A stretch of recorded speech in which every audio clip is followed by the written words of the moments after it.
Here are the summer must-haves.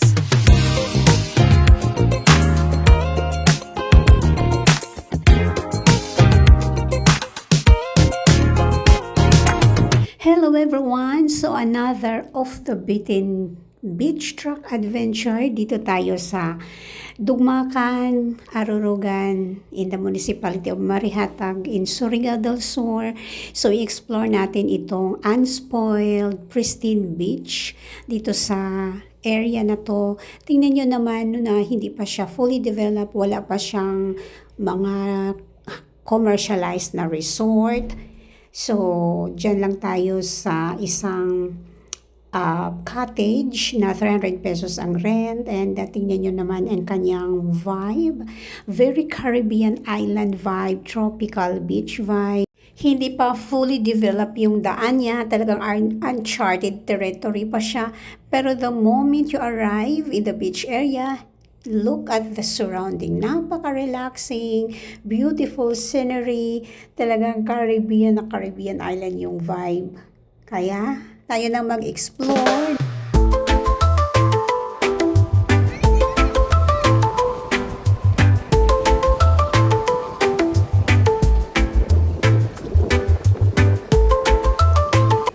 Look at the seawater. Napaka-clear. Ayan oh. Kitang-kita yung buhangin.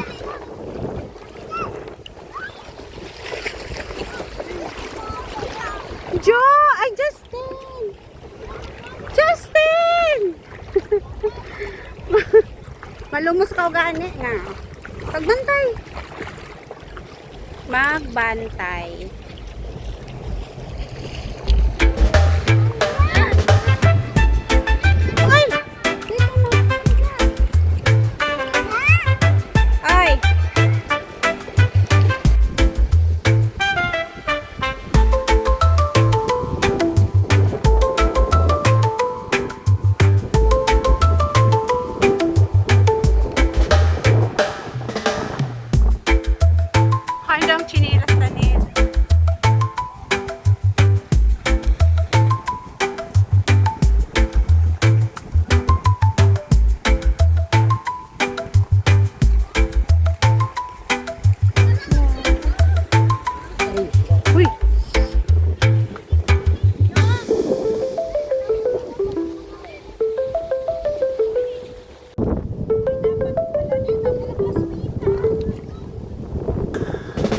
Gana gani. Ha? Kaya gani.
Sarap sa pakiramdam.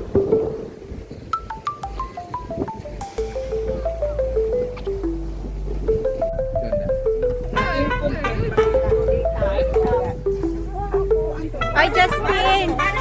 Ten, happy birthday! Tanong mo ni Ten! Shhh! Musik.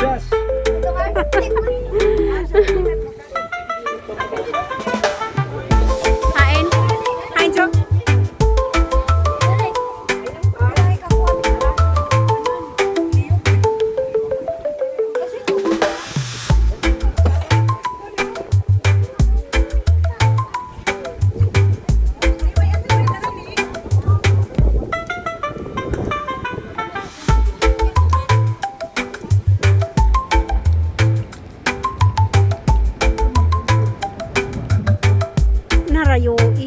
Dili gan. Hala, ito'y kuan. Di nga ni ma... Hala, hunasan sa baya iyo. Kain ang payong tama. Kay manginhas na lang ako.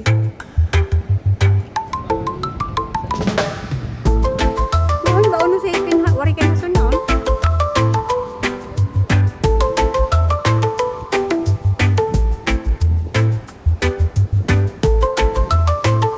Dit nga to kita dit sa laswitan. Ha? Saan?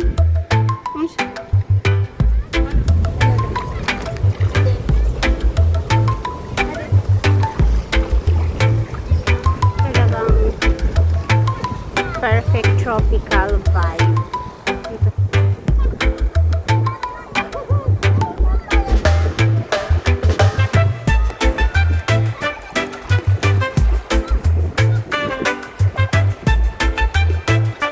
Hoy! Basa cellphone.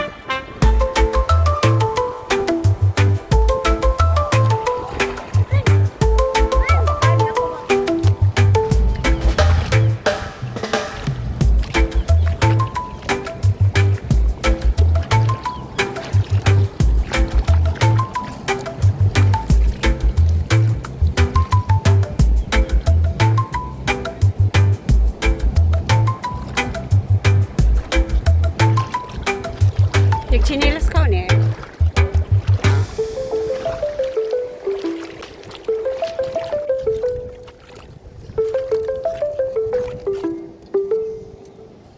Low tide na.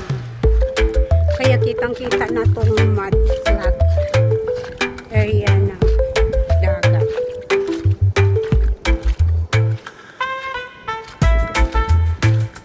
Ganito ang itsura ng beach area na to kapag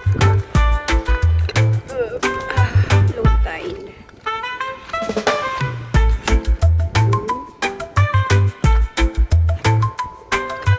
Ito tayo doon sa malayo.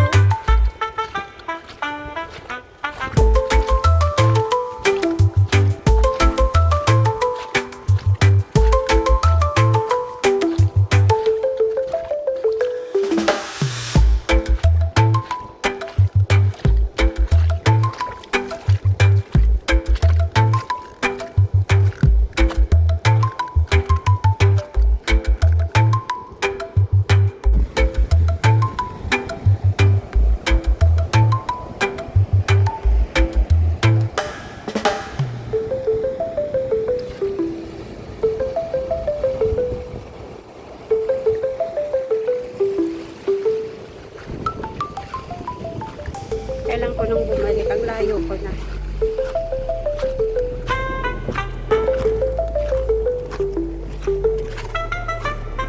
Sa mga corals, low tide kasi na yun.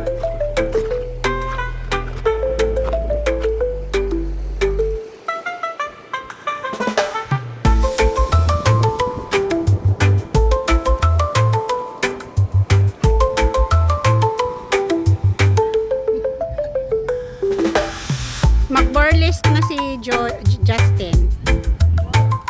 O si Joe.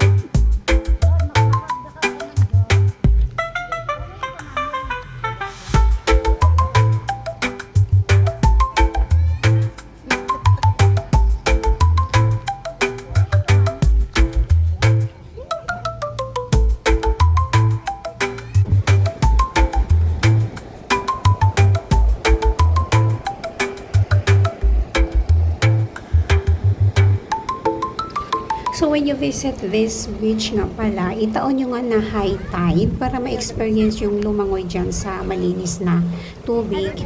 Ito kasing during our visit, papasok na siya ng low tide. Kaya doon sa exposed na yung mud flats. Pero pag high tide naman, napakasarap lumangoy sa napakalinis na tubig. Anyway, so ito na pala yung daan papasok doon sa beach. Mga ilang lang naman minutes from the National Highway.